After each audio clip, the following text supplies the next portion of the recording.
Tesla company వ్యవస్థాపకుడు Elon Musk భారత పర్యటనను రద్దు చేసుకున్నారు. టెస్లా ఎలక్ట్రిక్ కార్ల కంపెనీ ఏర్పాటు విషయంలో భారత ప్రధాని నరేంద్ర మోడీతో మస్క్ భేటీ కావాల్సి ఉంది. కానీ పర్యటనను మస్క్ రద్దు చేసుకున్నట్లు ఒక మీడియా సంస్థ వెల్లడించింది.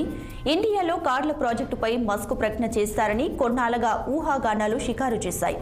భారత్లో సుమారు $3 బిలియన్ల పెట్టుబడి పెట్టే అవకాశాలున్నట్లు అంచనా వేశారు. దాదాపు 25 లక్షలు ఖరీదు చేసే మోడల్ 2 రకం ఎలక్ట్రిక్ కార్ల ఉత్పత్తి కోసం ప్రణాళికలు రూపొందించారు. ఇక ఢిల్లీలో జరిగే స్పేస్ స్టార్టప్స్ కంపెనీలతో మస్క్ భేటీ కావాల్సి ఉండగా ట్రిప్ వాయిదా పడినట్లు కొన్ని వర్గాలు వెల్లడించాయి.